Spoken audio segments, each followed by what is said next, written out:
Hello, my quilty friends. It's Stacy of Stacy Creates Stuff, and today we're going to make a Christmas stocking. Not just any Christmas stocking, a Tilda Winter Birds from her Merry Little Christmas collection that just came out in September 2025.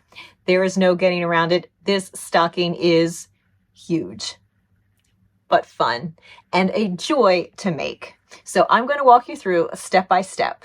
The instructions for the stocking are available from Tilda's website for free. Link in the description below. You can also get them by visiting this QR code.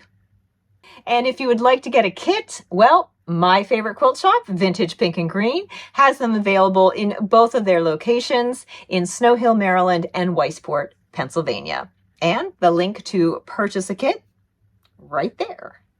I will also put the link in the description below. Something to keep in mind for any Tilda kit that has a lot of pieces to it, like the Winter Birds, both the stocking and there is an actual whole quilt version as well. She has several quilts from this collection, and I would give the advice for all of them. Be organized. So get your fabrics all laid out.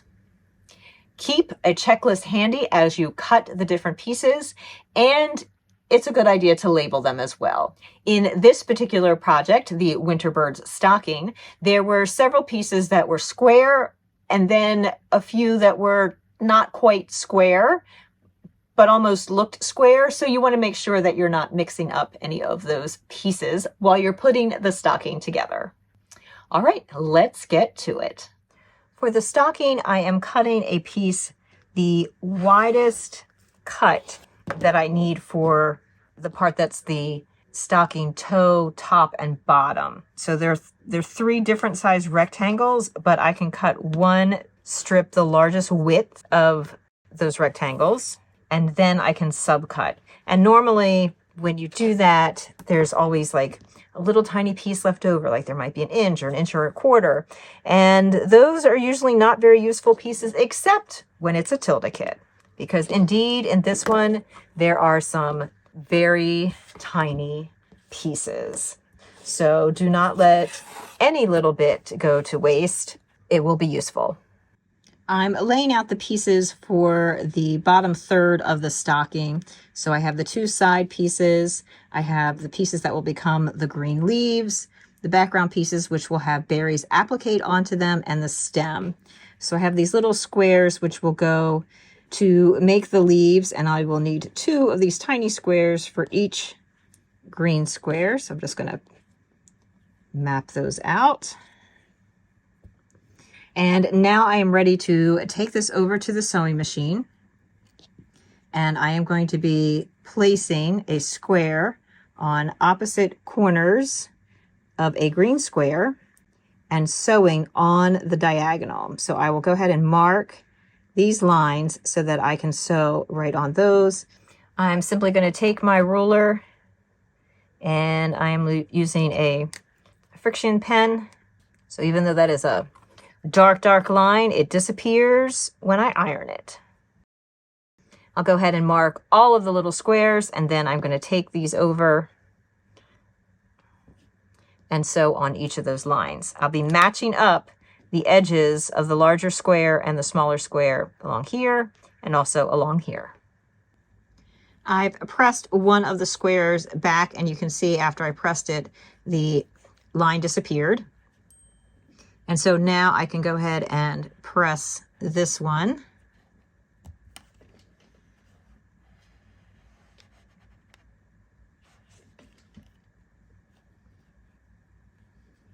And you see the mark totally disappeared. And that is my leaf block.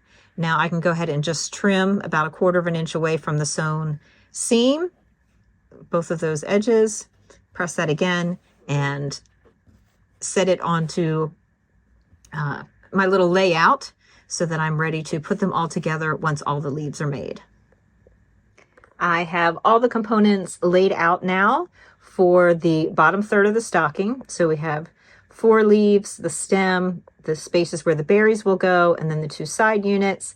So the next step is to sew this together as a column, and also this together as a column, and then that will match up height-wise with these pieces, and we'll sew them all together in a row.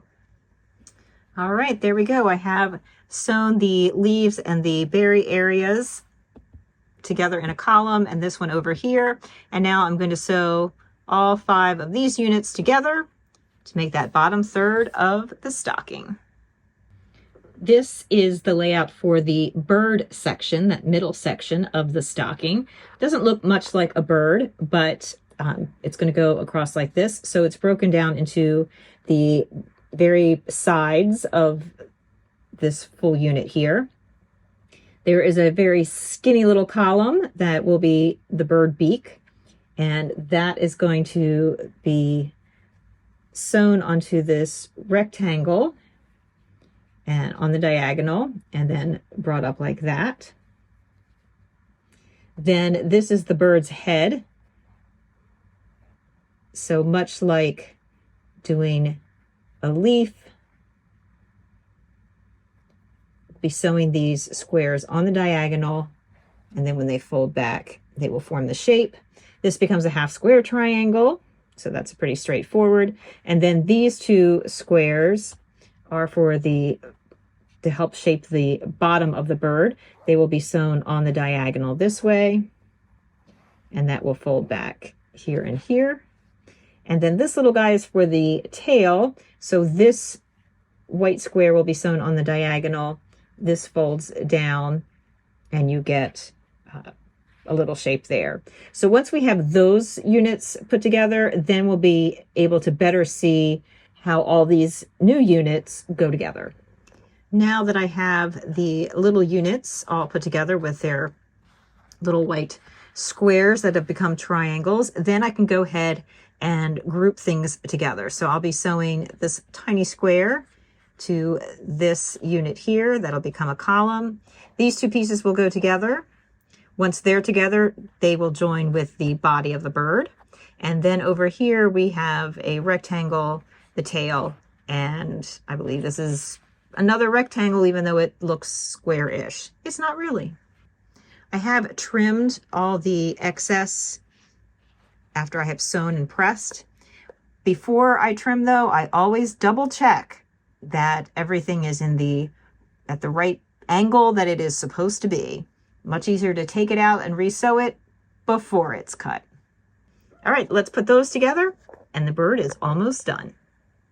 I have all of my columns done now. The whole bird body is together. Here's its little tail in that column, and then the sides. And yes, when making the half square triangle for this part of its tail or its wing, there is an extra half square triangle left over. So if you're making another one, you already have a piece. Let's go ahead and sew all of these columns together to form that middle section of the stocking. And here we have the completed bird section of the stocking. He's so cute. These are the pieces for the top third of the stocking. So we have green squares that will become leaves. Again, just like the bottom third. I don't know why I started at the bottom, but it seemed logical at the time. We'll be sewing on the diagonal of each of these. These fold back. Hard to do while I'm holding the camera. There we go. And you'll get the leaf shape. And again, you just want to make sure that your diagonals are going in the correct direction for the orientation of the leaf, especially if the fabric happens to be directional. Some of them are directional, some of them aren't, so you could always turn the leaf if you needed to. But if it's directional and you want a certain direction, pay attention in the beginning. So I'm going to sew all of the leaf units together, and then we'll come back and lay this out again and take a look at what needs to go together, because this one is a little different than the bottom. Unlike the bottom third where all the pieces were equal and we made columns, this is a little different because the stem stops here. So these 2 pieces need to go together and they form a unit. Then this is a column and this is a column. So let's put those together, and then I think it's going to make a little bit more sense. But it's important to note that these 2 have to be sewn together, and this is not square. So also make sure that it's oriented correctly. It is longer along this bottom edge than the sides. Now that I have this sewn together and I have these two pieces sewn together, then I will sew these three pieces into a unit. And when that's sewn together, it will, believe it or not, match the width of this unit. So let's sew these three together and we're almost there. All right, this is a completed unit now with the stem between these two leaves. And now I'm ready to sew this section right on top. And it should more or less line up this seam with this edge of the stem. Well, it didn't line up exactly, but you know what? It's okay because Santa is not the quilt police and he is still going to leave me presents in my stocking. All right, now to sew on the two side pieces and then that top third is done. All right, here we go with the three pieced sections of the stocking. So the next step would be to sew those together and then sew on the top white piece and the bottom white piece and then the toe piece, which will be over on the left side. And here we have the stocking in raw form before it is trimmed to have a little curved toe. And then it is time to applique on the berries. Let's talk about the berries. So you need a 1-inch circle. I've just cut it out of some heavy cardstock. And the instructions have you cut a 1 1/4 inch circle, I believe, but I think it's just going to be easier to use the circle as a template and cut around that. There's 3 different fabrics of red, and you just follow the instructions on how many of berries out of each fabric that you need.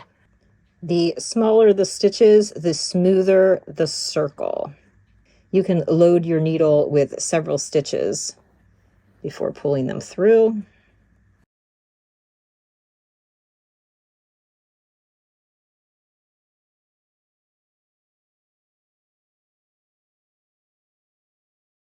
If I need to make any adjustments like that edge didn't quite make it, then I'll do that and repress.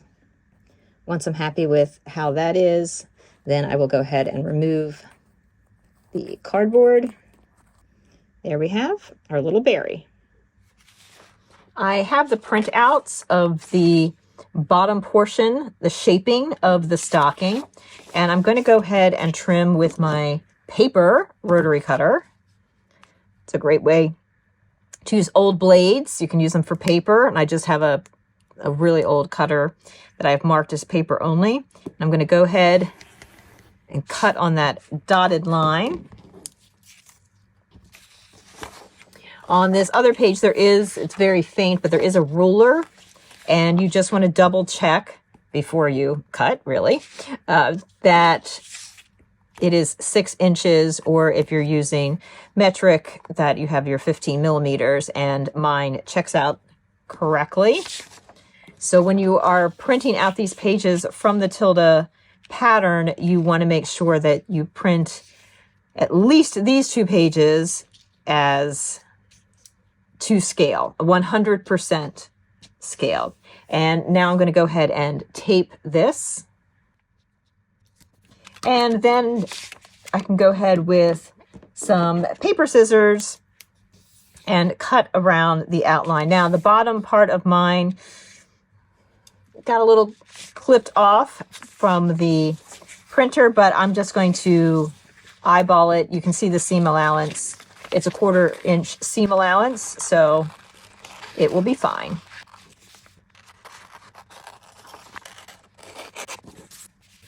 All right, now that that is all cut out, I'm going to bring my stocking over and we're going to go ahead and mark this shape onto the stocking.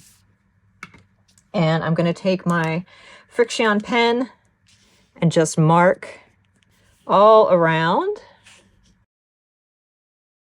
Remember, the Friction pen is heat erasable, so when I would go to iron, this would just disappear. So don't panic that it's a big black line on my stocking. All right, now that that is cut out, or that is traced, I am going to go ahead and cut it out. You could use a rotary cutter for this if you wanted to. There are some curves, and so sometimes that's not as easy with a rotary cutter. Now you'll notice here that I have a little bit of a gap from where the line is, and I am just going to use my rotary cutter to cut down to about where that line is. That smooths everything out, and then I can continue cutting along the foot. I have laid out my fabric. I have a single piece of background or backing, which is the same fabric, the putty white, as the stocking itself. And then I have 2 layers of the lining, and I have them so that they will end up being opposite. So I have, in this case, wrong sides together. You could have right sides together. It doesn't matter as long as both pieces aren't right side up. So I have a right side up piece, and then the next is wrong side up. So I have placed my stocking so that the grain of the fabric in the piecing, those pieces, is the same as the grain on this. So I wouldn't want to have my stocking kind of go cattywampus like that. Now, once I have everything straightened out, I'm going to go ahead and trace around and then cut through all the layers. So once I've traced around, I may go ahead and pin so that none of those layers shift. I may also, because there's a lot of straight lines, probably cut those with the rotary cutter. That's just going to be a little bit easier. And we'll see. I might be able to rotary cut around the toe and the heel. So I have 2 pieces of batting, and I am going to use the lining pieces. It really doesn't matter whether I use the stocking front or back or the lining pieces. And I am going to just kind of put that over about, I only need really one of these, that'll be easier, about 1/4 of an inch past, because I want my batting to be 1/4 of an inch smaller than the stocking pieces. So then I'm just going to trace around, and my marker really hates marking on batting, but make some dots. I am marking the very outside, and then I will just trim 1/4 of an inch inward. I'm cutting 2 at the same time because I think it'll be a little easier. We'll see. I'm going to use my rotary cutter and just kind of eyeball about 1/4 of an inch. You could use a ruler, you could use scissors, you could go back and draw a more precise 1/4 of an inch. On the straight parts, I'm just going to use a ruler. You could, I suppose, cut them to be exactly the same as the other pieces. That would just have a lot of bulk when you are trying to put the binding on.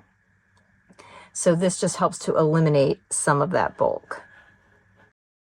And then I'm just going to double check how well I did in guesstimating that 1/4 of an inch and see if there's any additional bits that I need to trim off. Looks like a little bit more here on the toe. I'm going to use my scissors because I don't want to, of course, cut through the lining fabric. So to layer, I'm going to start with the front of the stocking and put that face down. Then I will take one of the batting pieces, put that on top.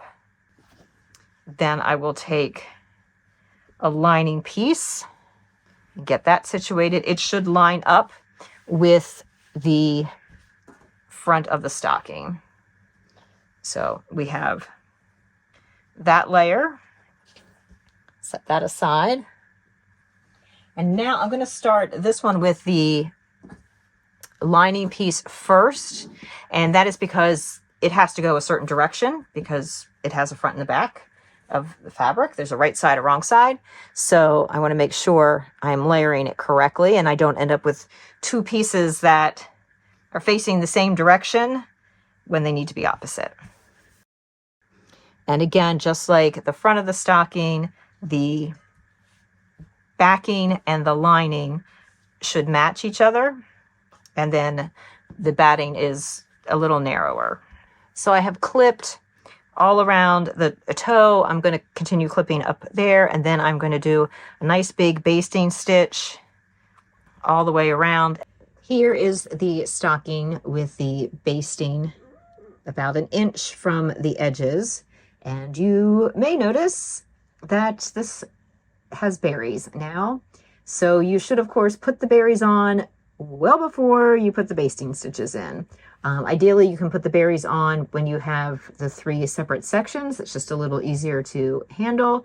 Otherwise, you could wait until the 3 sections are put together. And even if you put the top and bottom and the toe piece on, that is fine. But do not wait till after you have layered it and put the basting stitches in to put the berries on.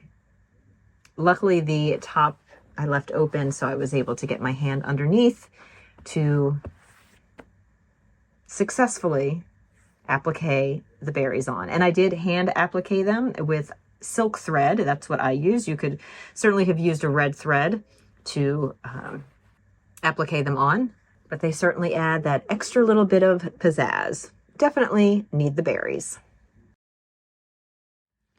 I decided to quilt it with just a little diagonal channel. I marked it all with a friction pen, and here I've already applied heat so that it has disappeared. So I'm continuing to quilt the rest of it, and then I'll be quilting the back of the stocking the same way with the same channels. I have both sides of the stocking quilted, and I have gone ahead and sewn the front to the back, and I have used a very narrow seam allowance, less than 1/4 inch, because I'm going to be binding it now, so that should catch everything in there. And it's looking pretty good. So now I'm going to go ahead and take my binding strips and get those all prepared, and then we'll start binding. I went ahead and sewed the binding all around the top. Let me fold it back down, see a little better. And now I am pulling it up. I sewed it to the outside, and now I'm going to tack it to the inside. I'm mostly concerned right now for tacking where these side seams are, because the next stage is to take the binding and of course have it folded in half. You can press this. I personally don't press mine, and then I just fix it later. I just kind of fold it as I go. And so you'll be leaving some standing above, and when I go to sew this, I will sew just, tuck that back in here. It's hard to do this with one hand. There we go. So I will sew this right at where the binding is here at the top, and then sew this all the way down. It is straight binding, and the instructions say that even though there are curves around the heel and the toe, they are gentle enough that straight binding is fine. Just take it slowly. So I'm going to go ahead and sew the binding all the way around, starting at this side and going through, and then I'll be hand finishing the rest. I have sewn the binding on to the front side, and it's going to wrap around to the back. And I just want to show you how I'm finishing, or how I'm making the corner fairly neat. So the first part of the binding was just sewing all the way around the top. Then this is going to get hand stitched to the inside all the way around. And then on this side, you leave some extra and you fold that back. Now, what happens when you start to wrap that around is that you tend to get this extra piece hanging out there. So I'm just going to tuck that in and finish wrapping it all the way around. So it might take a little finagling. It's a lot of bulk right here, so that's definitely easier to do it by hand, just kind of tacking in those stitches. So let's put a clip right there, and then I'll trim some of these excess threads and then finish wrapping the binding around, clipping that in place, and then I will tack all the binding down on the the back side of the stocking by hand. And there you have it, my friends, a lovely stocking. Why stop at one when you can make two or more? I hope you'll give this project a try. It was a lot of fun to make, and it went relatively quickly. Once you get all the pieces cut and organized, sewing is a breeze. The method for making the leaves and the bird are exactly the same for the stocking as they are for the Winter Birds quilt pattern. So if you don't want the stocking or you also want to do the quilt, now you have a little reference for how to put that part together as well. And if you're looking for a simpler Tilda project, why not check out this?